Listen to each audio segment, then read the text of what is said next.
few people who are left, actually, who performed this originally.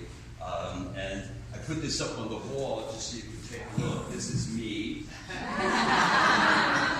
But I just think that history is important. You've aged well. Thank you. I think it looks a lot like me, though. I think history is important, and I think that too much we just kind of know the result or see the final picture, and we don't really know about the players who created it. And so I wrote a book that's been published in French, and I just took some excerpts and I kind of threw some things together. So I'm going to kind of just get a relaxed situation for you guys and share stories for about 15 minutes or so. And then we'll do a little Q&A. So before we start to work, if you have questions about anything or anything, you know, concerning Michael or me or whatever, or Thriller or whatever, we'll play around with that a little bit. And then I'm going to teach you, we're going to warm up a little bit, 10 minutes or so maybe at the most. Then I'm going to take it very slow and teach you dance. And then if you brought more things to put on, I did. We will kind of add extra stuff if you have it, and I have extra stuff up here. I have wigs and bobby pins and tops and a couple dresses, things, and some weird pants and tons of masks. So if you feel like finding your inner zombie, you know, once we learn the piece and we start to really want to perform it, and I encourage you to do that. And Teresa, who now has this studio, has moved from Legacy at DR and opened up here, which used to be the main studio. And continuing the legacy. She's going to shoot some pictures throughout, and at the end, when we have a really fun time, she brought some crazy lights and we're going to play with them, and it's just going to be a little bit more Halloweenish toward the end. So make yourselves at home, and I'm just going to share some stories. So Michael Peters, with suggestions from Michael Jackson, created the choreography in Thriller. It's probably the most dance piece of choreography in the history of the world when you think about it, truly. More people have learned this choreography or some version that they thought was this choreography than any other dance since the beginning of time. As you all know, it's been seen everywhere, from weddings to Filipino prisons. Probably you know all of that. I mean, it's absolutely insane. And the cool thing is that by the end of today, you'll be part of that group. You know, if you haven't before, a few people do teach, who are the original zombies, do teach this. Very few people. So there's a lot of different interpretations of it, but you're going to get the real stuff today. So Thriller rehearsals began in mid-October in 1983, 36 years ago, almost to the day that we're here right now, which is very cool.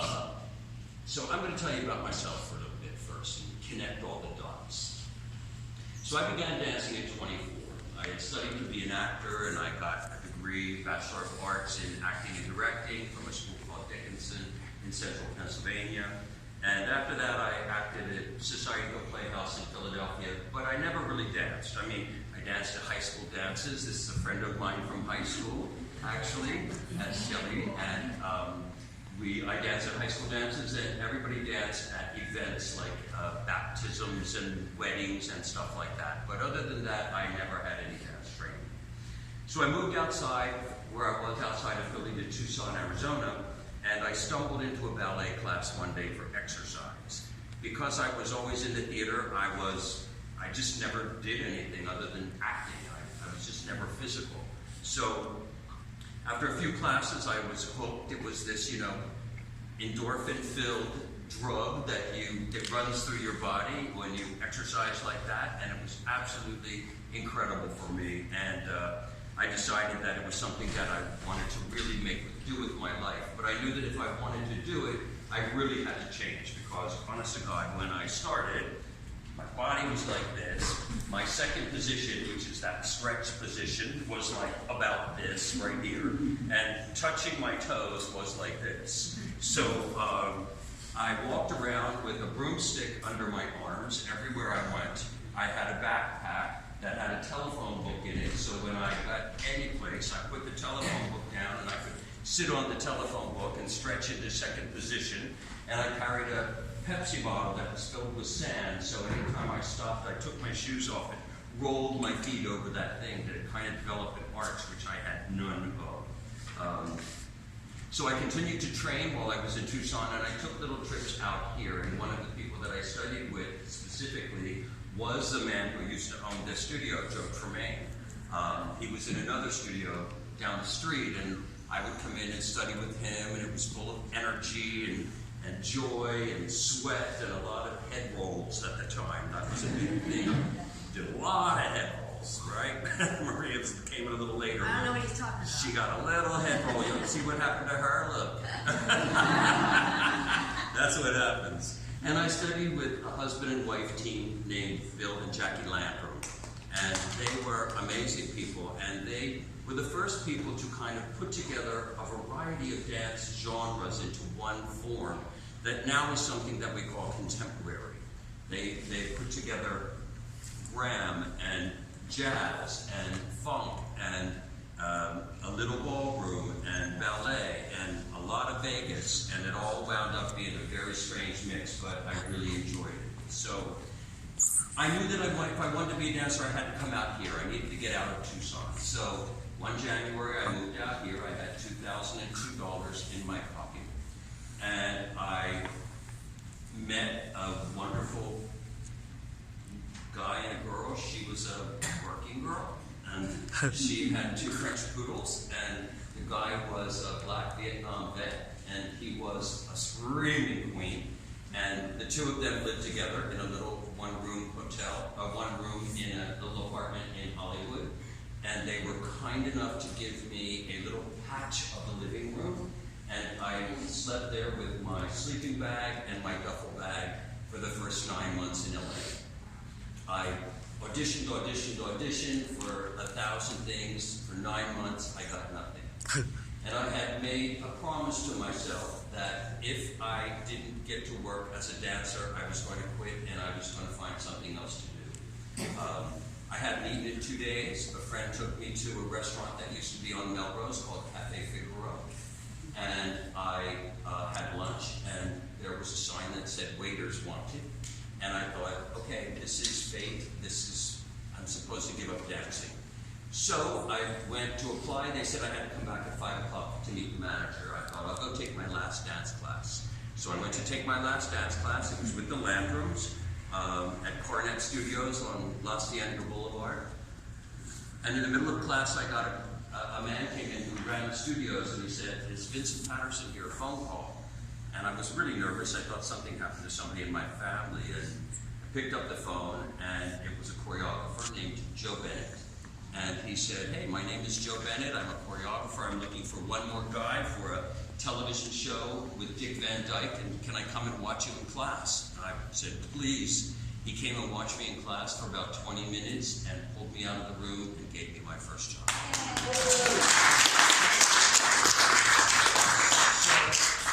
I tell this story because I think that sometimes with whatever profession we decide we want to be in,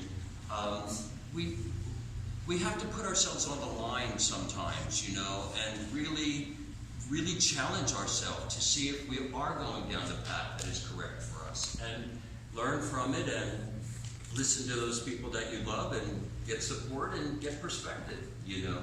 But anyway, so I started working, and one of the big first jobs I got was touring the world with Shirley MacLaine. And for the first time, I was 29 years old, I had some money in my pocket, I was able to afford my own apartment building, and apartment. I wasn't that successful at that point. Michael Peters had become a close friend of mine because we danced a lot together on television shows. And he was just starting to teach. He decided he wanted to teach, and he started to teach at a studio called Roland Dupre's that was on 3rd. These are all historical places that are all gone now, pretty much, you know. So he was very frustrated, and he wanted to become a choreographer, but he was broke. And I had money for the first time in my life. So I said, look, why don't I rent the studio out late at night, and you pick 5 dancers, I'll pick 5 dancers, we'll play every night, and you can find your voice as a choreographer. And that's what happened. It was insane. It was 10 dancers, and he worked us to the bone. Sometimes we moved from the floor to the air in a breath. When we finished every night, we were beaten and we were bruised, and we were the happiest people on the face. On the face of the earth. Sorry. No, I'm not sorry. I get emotional. Michael Peters was inspiring. He was wiry, he was thin, he was medium height, but he was flamboyant with a larger-than-life attitude. He was huge. You forgot he was just a small man, physically. Anyway, working with him made us all better dancers, because working with him, you had to be better dancers. What happened with his history is he was asked by Michael Bennett, of Chorus Line fame, to choreograph the musical Dreamgirls. He went to New York, and he did, and he got a Tony Award. And all of a sudden, this thing started to happen, and choreographers started to get a name on the West Coast.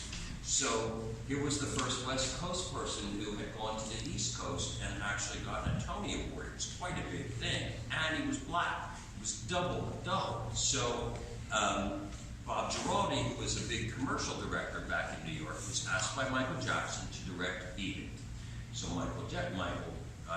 Bob Giraldi, being back there with the Tonys and seeing the Tonys, saw Michael Peters, said, Michael Peters, why don't you choreograph Beat It for Michael Jackson? So,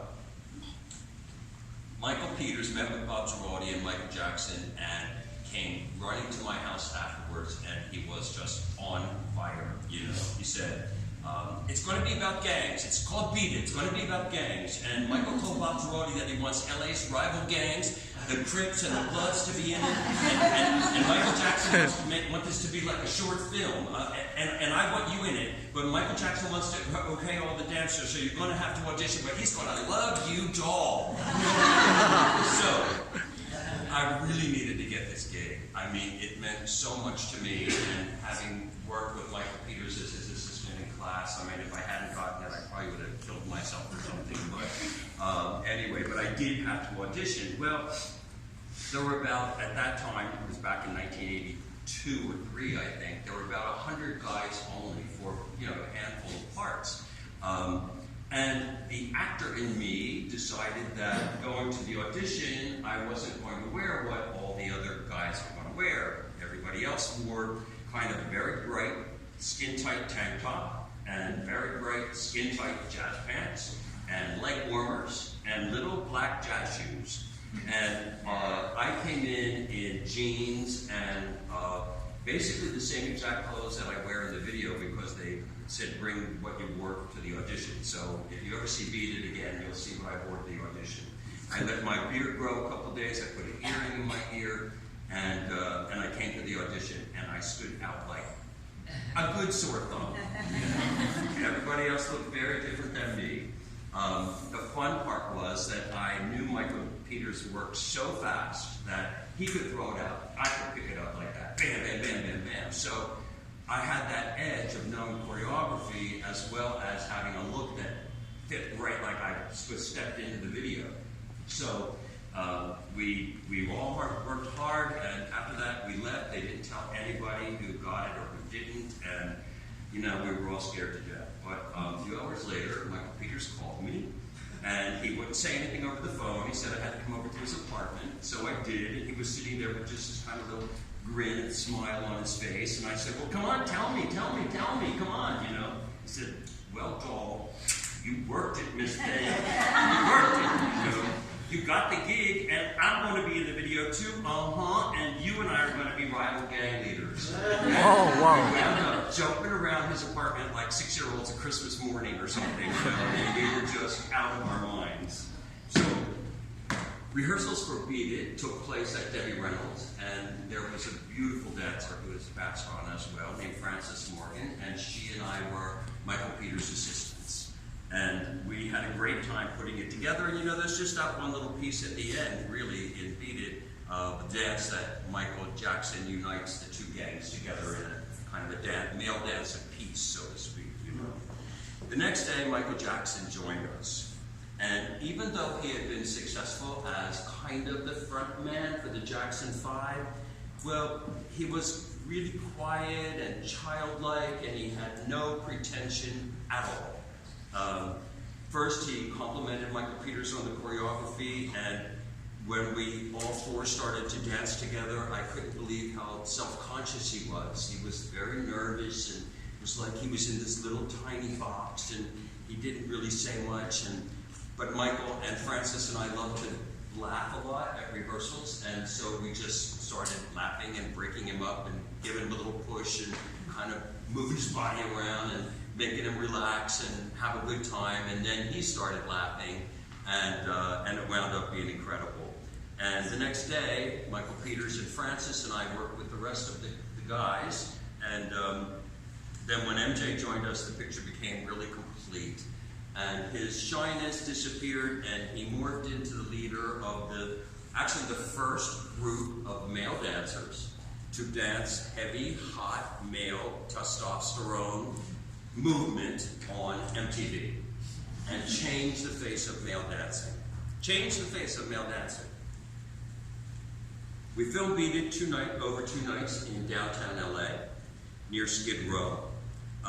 And the gang of dancers, if you know the video, most of you do, were mixed in with the Crips and the Bloods. And it was kind of scary a little bit because they thought that they were just going to come on and do a shot and get their money and get their meal and go home. So when they had to start repeating the same thing again and again, it started to get a little nervous, you know. Everybody was a little nervous, but it all cooled down and it wound up being great.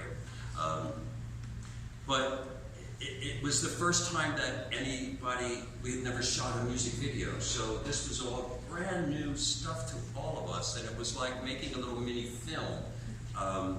It was just incredible. We were all treated like major actors, and this was because of Michael Jackson. I mean, he always took care of all the dancers all the time, with total respect and being sure you were well paid, you were well taken care of, and he was just amazing to work for him that way. But I wanted to just tell you this fun, weird little story. So, in between takes, he and I would be hanging out on the street, and we're standing over off the sidewalk by big apartment buildings, and I see something on his jacket, you know, and I go, oh, what's that, Michael? And I pulled off and I said, oh my God, it's blood, you know. And we looked up, and there was a guy who was bleeding, coming out of the window of this apartment building, crawling down one flight of stairs on the fire escape, and crawling into another building, dripping blood down on Michael the whole time. It was like, made us really realize that even though we were doing this music video about gangs and violence, we really were in a very tough part of the city. You know, it was kind of a revelation to a lot of us. Pretty amazing. Beat It aired on MTV just a few weeks after we shot it, and though there's only a few bars of repeated movement in the video, those steps were the first steps that Michael Peters created on that grand scale that started being danced around the world, you know. And I mean, if I just do this, you got it. I mean, people just started to do it, you know. It was absolutely crazy. But none of us had any idea that it would push Michael Jackson through the stratosphere. All of a sudden, he stopped being the Jackson 5, and it was Michael Jackson. Billie Jean a little bit, Beat It was like, whoa, what is going on in the world, you know? And Michael Peters, with Tony on his shelf, became the most acclaimed choreographer in the pop world, which started to change things. So after the success of Beat It, Michael Jackson asked Michael Peters to choreograph this new short film, Thriller. Before the success of Beat It, we were all really naive about what could happen if you put a music video on MTV. But after Beat It, we all knew that Thriller was going to be something pretty incredible that nobody had ever seen before. We had no idea how strong it was going to be, but we knew something important was about to happen. John Landis, who directed American Werewolf in London, he'd been chosen by MJ to direct it. And I was Michael Peters' assistant choreographer on it, and given the role as a dancing zombie this time. So I kind of didn't have to audition in character, so that was for a change. As an assistant choreographer, my primary responsibility was, of course, first to learn all the choreography of Michael Peters, and though my body was really different than his, for some reason, I could breathe his choreography really quickly and really perfectly. It's a strange sensation. So again, we went to Debbie Reynolds and we spent a couple days filling in the groundwork, and then Michael appeared in his floor-shine loafers and his white socks and his black pants and his long sleeve red shirt and his little white t-shirt underneath. And he gained a lot more confidence with the success of Beat It, and during those rehearsals he hardly ever said anything, but now he began to kind of make a couple little suggestions here and there. But the first thing, before he even saw the choreography, he said, I really want to be sure that the dance doesn't come off with the zombies being like comical, you know, like, I really want them to be scary. So we showed him what Michael Peters had done, and he started jumping all around the room, like Michael Peters and I had back in the apartment going, that's what I'm talking about, that's what I'm talking about, yeah, that's what I'm talking about. So every once in a while now, where in Beat It he hadn't said anything, he would say something like, ooh, I feel it on this beat. Ooh, that's nasty. Ooh, yeah. You know, nasty was a big word that he thought. Nasty. And then he'd say, ooh, yeah, I feel it. I really feel it. And so he put something on a different beat instead, you know, and it was fantastic.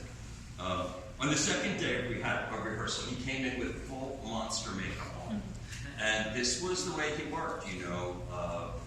Later when I started creating things with him for the next 16 years, you know, so with Criminal, he'd want to be dressed like he was going to be dressed. Whatever it was, he would want to be in that costume. And it reminded me, and we had talked about it, he said, yeah, I remember you from your audition in Beat It, and you know, that's the same way I like to work. So he came with this monster makeup on, and he made Michael Peters and me stand next to him in the mirror for like half an hour, and we just like make scary noises and scary faces, like, for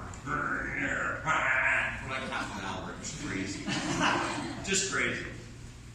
But it was really cool to watch him evolve into the artist that he was destined to become, you know, like, when he came in for Beat It, he didn't have a bodyguard, nobody stopped him in the hallway, nobody, I think his friend Bill Gray drove him, but nobody even asked for an autograph, you know. When he came in for Thriller, a few people started to come up and ask him stuff, you know, can I have an autograph? And there were no pictures, we didn't have cell phones then, so no selfie time, but, you know, it was kind of, people would like go, oh, it's Michael Jackson, you know. So it was interesting to be part of his life during that time when he was developing and he was evolving into the Michael Jackson that we love and respect and appreciate as a genius artist. You know. Very, very cool time. So he had given us the freedom, Michael Peters and I, to cast it this time. We both pulled into our favorite dancers in the city, and then we had an audition after that and wound up casting 18 dancers and 4 pop lockers, and we were the main dancers. There were a couple extras that appeared as zombies here and there, but we are the ones who danced on the street with him, and the pop lockers are the guys just before we do our dance. They started coming around and doing some crazy weird stuff. Okay. Anyway, some of us had danced with him already, and some of us had not danced with him yet. So everybody was excited for him to come into rehearsal, and the adrenaline was flowing so high just at the idea that we were going to be dancing with him. When he walked into the studio, it was like everybody started like feeling like this crazy electricity. It was just weird. And again, he came in with the black and white version of the Thriller jacket, you know, so he could do everything in rehearsal with that. And he had gone home and rehearsed it to death. and he knew every move perfectly, every move. It was crazy. And so I worked for a while as the assistant, teaching everybody the same thing, and I did then what I will do here today, teach you and be sure that all your lines are clean, without judgment for you guys. This is a party today. But, and be sure you hear the rhythms and feel the rhythms, because that was really important to both Michaels, you know, that it's not just 1, 2, 3, 4, it's all kind of crazy, wacky things, and we'll do that, you know. But it was so much fun being with Michael Jackson, because he started kind of learning how to do choreography, so to speak, with Beat It, and now he was doing Thriller, which was much more complicated. And not only that, but he was dancing with the major dancers in the entire city of Los Angeles. So it was this fun, wonderful exchange where he was picking us up, as you know, and we were picking him up, and you know, he got excited about being with the level of dancers that were surrounding him, and he was just a remarkable genius when he moved. And seriously, when you danced next to him, you could feel these sparks coming off his body. I don't know how to describe it, but that's the only thing I can say. It was like, I mean, we talk about auras, you know, and we understand them as much as some of us do more, some of us do less, not judgment call, but a body of something around a person. Well, this man was like this quiet, shy, little, intimate man, and then the music would turn on, and he would be like, he stuck his finger in the electric socket of creativity, and became like lightning in a bottle, you know. It was just hardest in here, in this body, but the electricity was shooting off. I have chills right now talking about this. I mean, and I mean it from the bottom of my heart. Your hair stood up on end when you danced next to him. It was a remarkable and unique experience. And I had the pleasure through my career dancing with many, many, many performers, everybody from all through the 80s and the 90s, you know, all the divas and, you know, so many people in the dance world and in the music world. Nobody ever radiated that kind of energy. Nobody. It was totally unique. So after our last Thriller rehearsal, we all applauded him, and he applauded us, and then he bashfully said, "Thank you, everybody, for being in this short film. We're going to make some history." And we kind of had a feeling we were. So for the actual filming, Rick Baker, who had done the makeup and won an Academy Award for American Werewolf in London, was hired to come in and do our makeup. And each dancer had individual prosthetics made for your face and individual teeth made. And we were supposed to give them all back. I was a bad zombie, and I saved mine.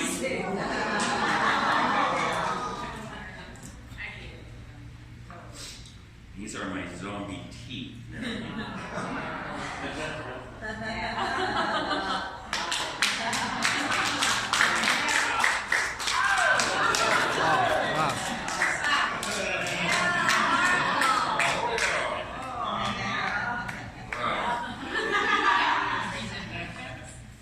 So, I'm very happy I saved mine. I think I'm the only one who did. Like I said, bad zombie, you know.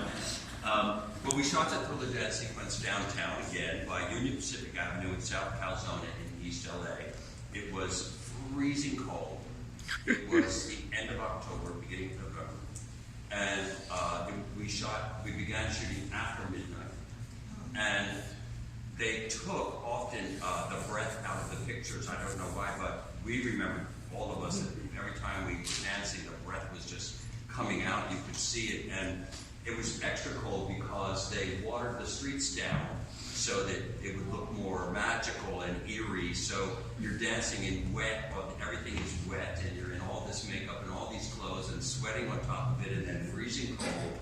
And just a typical gig, you know, John Landis was inspiring, but also relentless. And, you know, every time we finished a take, they would say, okay, right away, come on, get back, right away. So you never had time to breathe, you never had time. And, you know, as you all know, those of you who are dancers or not, but, you know, even if you have to pee, you have to hold it because you have to pretend every time that camera goes on that it's the first time you've done it, you know, in the history of doing it. So every time had to be like the first time. And Michael Jackson never complained, never said a word, and it was perfect every time, and was just absolutely magnificent. What I think is really important is that just sort of culturally what happened. That adding breakdancers and gang members and dancing zombies to a video, Michael Jackson as well as Michael Peters' choreography opened the door for men to become accepted as dancers for the first time without the stigma of race or sexual preference. Men danced and looked strong while doing it, and guys began to do street dancing on corners everywhere, not thinking about it. The attendance record of dance schools in Los Angeles that I'm aware of just started to get filled with men because Michael Jackson and Michael Peters had created this world where guys, for the first time, who wanted to dance, could now say, I'm going to learn how to dance because I want to be in a Michael Jackson video. And it inspired thousands and thousands of guys. And look what we have today. And it really stemmed from there. I mean, auditions where, like I said, there were 100 guys, and that was a lot of guys for Beat It. You know, now if you had an audition, you'd be having, you know, 1,500 to 2,000 guys for the same amount. And it all started with these two guys, really, Michael Peters and Michael Jackson. And I just wanted to say that about Michael Jackson, that besides being a musical genius, that he was a really generous man. And in all my years of working with him, I worked with him for 17 years, I never heard him say an unkind word to or about anybody. He was only positive about everybody. He never talked anybody down. He was often confused and hurt with what happened with the press and people saying he slept in hyperbolic chambers and all kinds of stuff, and you know, he just didn't understand that. And you know, I just want to share this one story because it's something I will never forget about the sacrifice one makes, or in his case, probably from growing up from a very early age as a celebrity. We were doing Black and White, and I was walking out of the trailer, and I was going to just a little gathering with some dancers, and I said, hey Mike, what are you doing tonight? Nothing. So why don't you come with me? I'm going to a little party with dancers. You know some of them. They were in Thriller. They were in Beat It. You know, why don't you come on? Oh no, I couldn't go. I've never been to a party. So what do you mean you never been to a party? Well, I've been to like record parties and stuff, but I've never been to a real party. I said, maybe I could go to a party sometime, and if you knew there were going to be curtains around, and I could hide behind the curtains and watch what people do at a party. Broke my heart. You know. But on the other hand, he brought so much joy and so much great music and so much dance and so much cool ideas. Changed the way people sing, changed the way music happened, and just did remarkable things. So I want to dedicate the rest of this day to Michael Jackson and Michael Peters and all those dancers from Beat It and Thriller who aren't with us anymore. And we'll just dance for them today, as well as ourselves, and have a good time. Okay. So, any questions? Question and answer thing. If you talk loudly, because I've got this kind of not flu thing, but my ears are a little clogged today. So, anybody have any questions? Got anything? Now, I've seen videos. Does Michael Jackson look like he was a pretty accomplished tap dancer? Yeah, he was. And did he take formal, did he take that? I guess he took tap dancing lessons. But You know what? I don't styles? think he really took many tap lessons, but when the Jackson 5 were together, you know, they did certain routines routines and stuff like that. And I don't know if he actually took formal tap classes or if the choreographer that worked with him taught him some basic tap, shuffle ball change, some things. And then the way Michael was is the same way that he was like with the moonwalk. That was originally called the backslide, and Michael would work with about 6 or 7 street guys. Some of them were the ones that wound up being in Thriller. On Sundays, he would fast on Sundays. He wouldn't eat anything, just drink water. And he would work with these guys. They would come over to his studio on Havenhurst, and he would dance, and they would teach each other stuff. And he took the backslide and turned it into the moonwalk, But that's the way he was. I mean, I was telling some kids this the other day. If he didn't know something, and I even gave this to my husband Renee the other night, this exercise. Often if we dance or we do something, we get frustrated with the part that we don't know, so we kind of skim over it because we don't really want to deal with it, And he was having that with guitars. He was learning 9 new songs in 6 days, and I said, well, just work on those moments. It's a Michael Jackson thing. Michael Jackson he had one tiny little thing that he didn't get, but it was bugging him. He would stand in front of the mirror and do it like 100, 200, 300 times, again, and again, and again, and again, and couldn't interrupt him again, and again, and again, and again, until he walked away from that mirror, and it was like he had invented that move. And it's a great lesson. It's a great lesson for all of us in any profession or our lives, that rather than skim over those things that we kind of don't want to deal with, take the moment and concentrate on them and figure them out and make them work. And then it makes everything before it and after it much, much smoother. So, anyway, long story to your answer, but. Any other questions? Or yeah? What was it like working on the street? On Smooth Criminal? Well, that was a whole other story and another whole event. We'll do a Smooth Criminal sometime. It was fantastic. I'll just briefly say how it happened. I was sitting at home and I got a phone call, and the voice said, "Hi, is Vincent there?" I said, "Who's calling?" "It's Michael Jackson." I said, "It's not Michael Jackson who's calling." "Hey, it's Michael Jackson." I said, "This is not Michael Jackson. Who is this?" "No, it's really Michael Jackson." And excuse me, kids, but I said, if you don't fucking tell me who this is, I'm hanging up this fucking phone right now. Michael Jackson. He said, "What are you doing?" And I said, "Nothing." And can you come over to the recording studio just down the street? So I went to this recording studio, and he was in there working on Smooth Criminal. And he said, "Oh, I just want to play you some music." So he played me. The whole lyrics weren't done. Just "Annie, are you okay? Annie, are you okay?" It was done. And the music was done, and he played it a couple times, and he said, "What do you think?" And I said, "It's great, love it." Anyway, then we talked for a little while, and then we came back. I said, "Well, what'd you call me for? I mean, did you just want me to hear the music? You want me to dance in the video?" He said, "No, I want you to come up with a whole idea, and I want you to choreograph it, and I want you to direct it." So I conceived the whole thing before it became Moonwalker. Later became Moonwalker.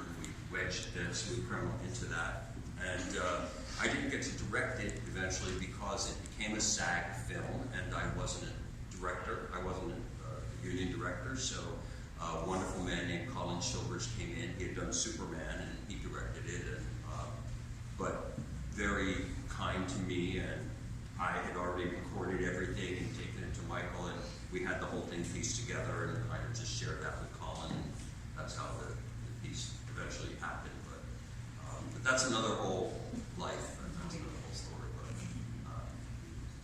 yeah. Is something you said? That was just crazy. Michael Peters, Michael Peters was wacky. I mean, he came from New York, and he had a lot of training with Graham, as well as a woman named Miss Johnson, who ran this incredible dance school where so many unbelievable dancers started with her. And he just would always create weird movement. That was Michael Peters. I mean, it was unusual stuff. The rhythms were weird, and he was this little angular guy, you know. So these kinds of things came very as natural as that did, you know. I mean, yeah, very cool. Yes, yeah. Vincent Price. Did you meet him? And who? Vincent Price. No, I didn't meet Vincent Price. No, he wasn't around. He didn't come to any of the things. We thought he would, but no, he never showed up. You know, we just heard him on the soundtrack. Yeah, no, we never got to meet him. So, okay, cool. Well, let's stand up and let's.